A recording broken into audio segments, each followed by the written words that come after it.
Hello everyone, welcome back to Magnet Brains. मैं हूं स्वाति, आपकी इंग्लिश एजुकेटर।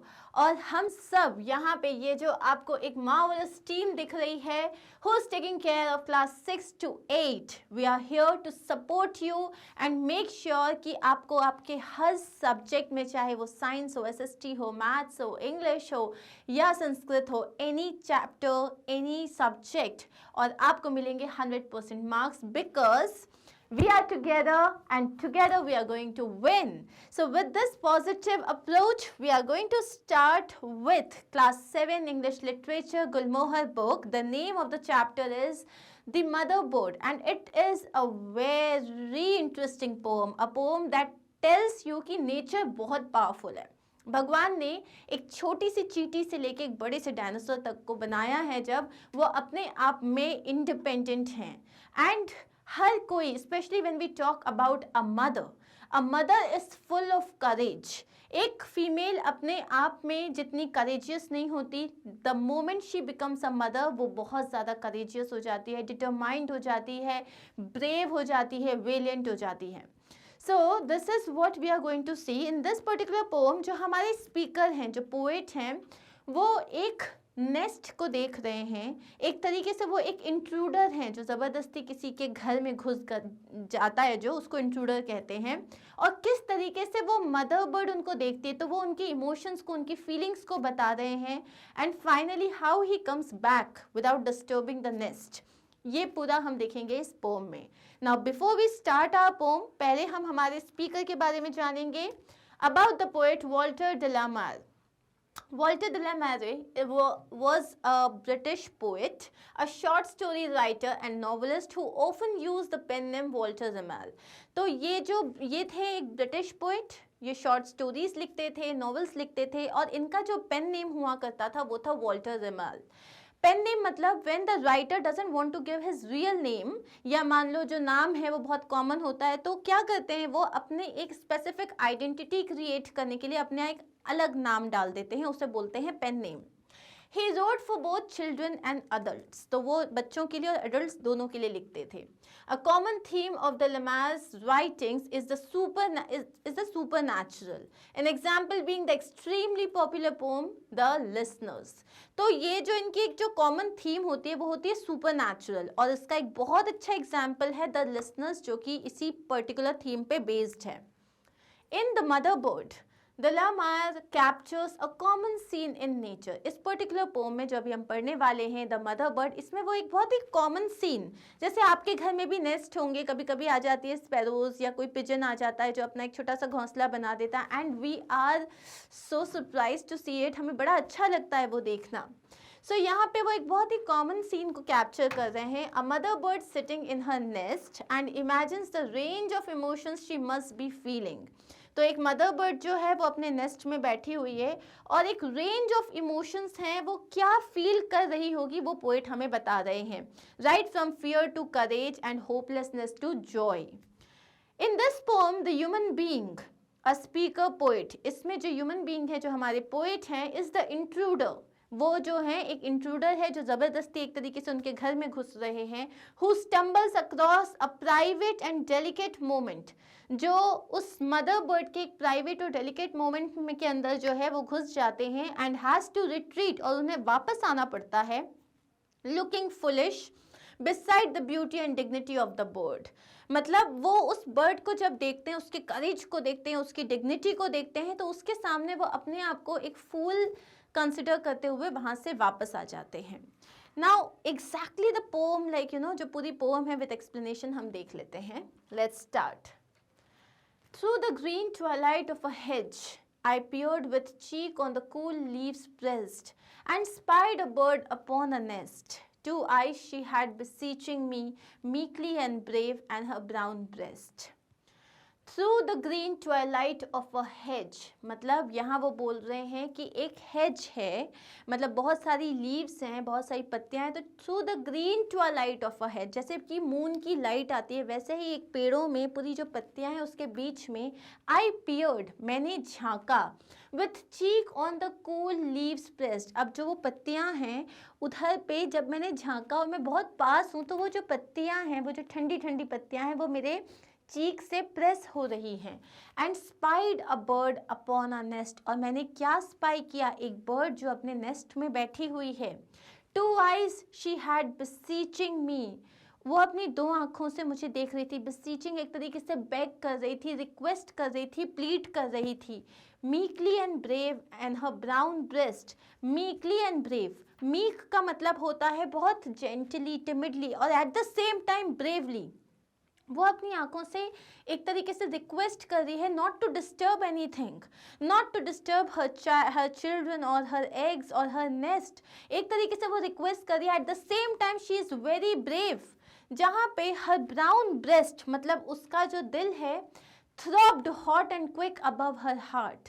तो he is now saying that वो फील कर सकता है कि वो जो बर्ड है उसका दिल बहुत ज़ोर से नर्वसनेस के कारण धड़क रहा है। थ्रॉब्ड का मतलब क्या होता है, थ्रॉब्ड बीट, धड़कना। And quick above her heart मतलब ही कुड फील दैट उसका हार्ट जो है बहुत जोर जोर से धड़क रहा है because of nervousness.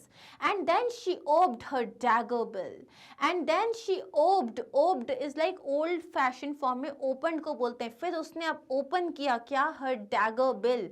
Dagger bill मतलब उसने अपना बीक ओपन किया, which was sharp and sharp like a dagger, like a sharp knife. उसने अपना बीक ओपन किया।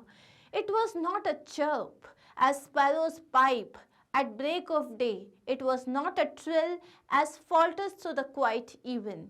उसने बोला, जब उसने आवाज़ निकाली, जब उसने अपना बीक ओपन किया, उसने एक आवाज़ निकाली। It was not a chirp मतलब वो कोई चिड़िया की चहचहाहट नहीं थी। एज स्पैरोज पाइप मतलब जैसे स्पैरोज हाई वॉइस में सिंग करते हैं, वो वैसी आवाज़ नहीं थी। एट ब्रेक जब मतलब you know as sparrows pipe at break of day, जैसे वो सुबह के टाइम पे जो चिड़िया जो है चहचहाती है, वैसी आवाज़ नहीं थी। It was not a trill as falters through the quiet even. It was not a trill मतलब वो एक म्यूजिकल साउंड भी नहीं था जो नंबर ऑफ टाइम्स रिपीट होता है very quickly. As falters through the quiet even, falters का मतलब होता है साउंड्स अनस्टेडीली और uncertainly growing weaker perhaps stopping.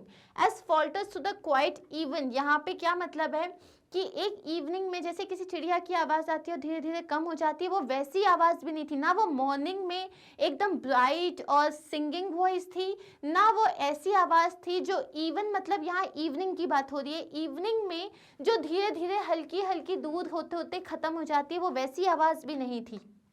But one sharp solitary note, one desperate fierce and vivid array of valiant tears and hopeless joy, one passionate note of victory. But one sharp solitary note, but one sharp only one note, उसमें से सिर्फ उसने अपना beak open करके एक ही आवाज़ निकाली। One desperate fierce and vivid cry, one desperate, एक desperate मतलब बहुत ही ज़्यादा ready to do anything to protect herself, fierce मतलब बहुत ज़्यादा strong and बहुत ज़्यादा passionate and vivid, vivid मतलब clear। उसने बस एक आवाज़ निकाली which was passionate, which was vivid, which was clear, of valiant tears and hopeless joy, of valiant tears मतलब जब आपके अंदर बहुत ज़्यादा अपने आप को प्रोटेक्ट करने के लिए, अपने बच्चों को प्रोटेक्ट करने के लिए जो पैशन होता है एक मदर के अंदर, वो यहाँ पे उसको डिस्क्राइब करें that she had brave tears. मतलब she knew that this intruder could harm, but at the same time she was ready to fight and protect, and hopeless joy. She was hopeless, at the same time she had the joy. One passionate note of victory, and she had a passionate note of victory of like a fool afraid I sneaked. जैसे कि मैं उसको देख के ऐसा लगा जैसे कि मैं डर गया हूँ, जैसे मैं एक फूल हूँ। हु स्नीक्ड, स्नीक्ड का मतलब क्या है, moved quietly so that he would not be noticed, धीरे से जो खिसक जाना बोलते हैं कि when I saw the mother bird it felt like as if she will do anything and everything to protect herself, to protect her nest, to protect her kids, to protect her eggs. And I felt like a fool and I just sneaked, and that gave her a joy of victory. Smiling the smile the fool smiles best. Now here he is saying that you know when I sneaked I smiled as if जैसे कि कोई फूल जो होता है वो कैसे smile करता है at the mother bird in the secret hedge patient upon her lonely nest. और मैं स्माइल कर रहा था किस पे, उस मदर बर्ड पे जो अपने सीक्रेट हेज पे पेशेंट थी, पेशेंटली, कामली, डेस्परेटली, डेडिकेटेडली वो अपने लोनली नेस्ट में बैठी हुई थी। Now here this poem is over, but this poem here tells you about the courage, the desperation, the bravery that a mother has. And not only a bird mother, any mother has the same bravery when it comes to any problem that can, affect her child or children. A mother is the like most powerful being on this planet. चाहे वो हम एक किसी भी mother की बात करें, वो एक छोटी सी एंट की बात करें या हम एलिफेंट की बात करें, मदर सबसे ज़्यादा पावरफुल होती है. यहाँ पे पोएट बता रहे हैं, जब वो उस मदर की फीलिंग के बारे में बता रहे हैं कि उनको कैसा लगा. She was courageous, she was tiny but she was courageous, and somewhere poet felt like a fool that he was intruding and he sneaked out, and the mother bird had the feeling of victory in her eyes. Now let's look at the rhyming scheme of this poem. So this is the first paragraph, जहाँ पे इस first stanza में we will underline the last words. Now hedge को हम देंगे A. Now hedge और pressed, they don't sound similar, इसको हमने दिया B. Then nest, pressed nest, ये सेम साउंड कर रहे हैं, इसे भी हमने दिया B. mean, अब ये एकदम अलग साउंड कर रहा है, इसे हम देंगे C. breast, now pressed nest breast, ये सब सेम साउंड कर रहे हैं, इसे भी हमने दे दिया B. now I'll write here it is A B B C B. now let's look at the second stanza. जो हमारे पास यहाँ पे जो सेकेंड स्टैंजा है, अब हम उसको देख लेते हैं. Okay, so heart, bill, pipe, trill and even. अब हमारे पास हार्ट जैसा तो पहले वाले में कुछ था नहीं, इसका मतलब हमको यहाँ पे इसको देना पड़ेगा D. Bill, do we have anything? No, so ये हो गया इल. पाइप, पाइप जैसा कुछ था, मी, हेज, प्रेस, नो, ये हो गया F. ट्रिल, अब ट्रिल और बिल सेम साउंड कर रहा है, तो ये हो गया E. इवन, अगेन एकदम ऑपोजिट है, कहीं से कहीं तक कुछ नहीं मैच हो रहा है, तो ये हो गया G. अगर आप इसको इंडिविजुअली एक सेंटेंस की देखो तो ये होगा A B C B D. Okay, so again यहाँ पे जो है this has a different rhyme scheme. Now let's see this one. Here what do we have? Note, cry, joy, victory. So note, cry, joy, victory. तो note किसी से match कर रहा था क्या? नोट किसी से मैच नहीं कर रहा था, तो again this will be new. So इसको अगर हमने A मान लिया, cry B, joy B, victory again C. तो basically if you will see, इसमें हर जगह it is not following a single rhyming pattern. ठीक है, तो यहाँ पे अब हम पहले इसकी समरी देखते हैं and then when will go to the structure, तब मैं आपको इसकी राइम स्कीम लिख के दे दूंगी. Walter de la Mare was a British poet, short story writer and novelist. In The Mother Bird, de la Mare captures a common scene in nature and imagines the range of emotions the bird must be feeling. तो यहाँ पे हमने same जो उनके acknowledgement में लिखा था, हमने वही देखा है यहाँ पे कि ये कॉमन सीन जो है नेचर में, उसको एक्सप्लेन कर रहे हैं, जहाँ पे वो एक बर्ड को जब उसके नेस्ट पे इंट्रोड्यूट करते हैं तो वो क्या उसकी फीलिंग्स होगी उसे एक्सप्लेन कर रहे हैं. The mother bird observes a human peering through the leaves at her nest.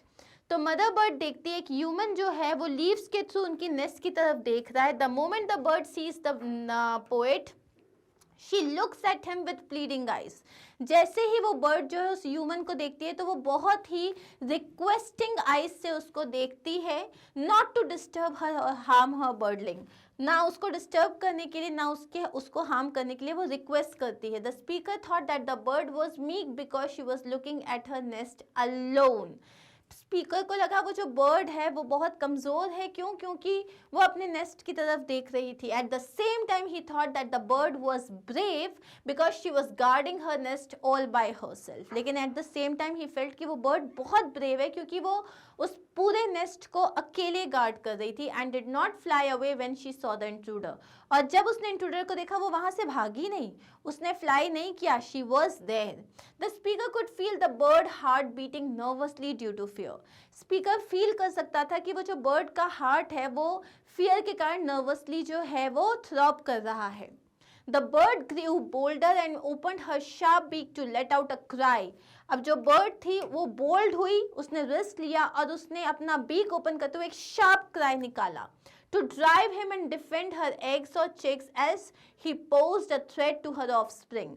उसको हटाने के लिए वहां से, क्यों? क्योंकि वो उसके लिए एक थ्रेट था, उसके बच्चों के लिए, उसके एग्स के लिए एक थ्रेट था. उसको वहां से भगाने के लिए she let out a cry. The sharp warning sound was like a desperate, fierce and a vivid cry that seemed to express a shout of courage mingled with joy at being successful in scaring the intruder. So ये जो sharp warning sound था वो desperate था, at the same time वो बहुत strong था और बिल्कुल vivid था, और उसमें courage भी था और joy भी था. Why? Because she felt that yes, she was able to scare the intruder. The speaker admired the mother bird and moved away quickly as he did not want to scare the bird by intruding into its territory. जो speaker था उसने उस mother bird के courage को admire किया और तुरंत वो वहाँ से हट गया, बिकॉज वो उसको और स्केयर नहीं करना चाहता था, वो उसकी टेरिटरी में इंट्रूड नहीं करना चाहता था. He felt foolish by being caught unawares. तो यहाँ पे उसको फुलिश लगा कि उसने ऐसा क्यों किया, और वो the way the mother bird cot him. The mother bird unconditional and boundless love is depicted in this poem in protecting the young ones. इस poem में हम बात कर रहे हैं कि mother bird का जो unconditional love है, boundless love है, जिससे वो अपने बच्चों को protect करती है, अपने nest को protect करती है, हम उसके बारे में ही बात कर रहे हैं. The poet appreciates the mother love in nature that is profound. Poet जो है मदर लव, नेचर में जो मदर लव है उसको अप्रिशिएट करता है, जो हर जगह है.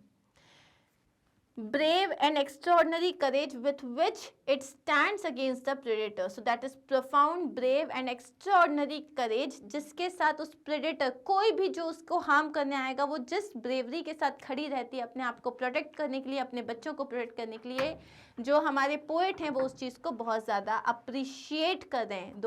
दो the bird is not mighty in size, but उसका करेज, उसकी जो ब्रेवरी है, that is mighty enough to protect herself and her eggs. Now before we start answering the questions, I have told you कि जो इसकी rhyme scheme है वो हम इसमें देख चुके हैं. It is a song, it's one particular poem, it doesn't have different stanzas. So इसका एक बहुत लंबा सा राइम स्कीम बनेगा. एंड जो इसका बाकी जो इसमें जैसे हम जैसे हर पोम की पोएटिक डिवाइसेस जो है डिस्कस करते हैं, तो इसकी जो पोएटिक डिवाइसेस है वो हम हमारे नेक्स्ट वीडियो में डिस्कस करेंगे. इस पोम में, इस पर्टिकुलर वीडियो में हम सिर्फ इसका एक्सप्लेनेशन देखेंगे और हमने इसका समरी देख लिया है. Okay, so guys thank you so much for watching this video. जो नेक्स्ट वीडियो होगा उसमें हम इसकी पोएटिक डिवाइसेस और क्वेश्चन आंसर्स डिस्कस करेंगे. So stay tuned, stay connected, take care of yourself, do not forget to like, share and subscribe, and bye.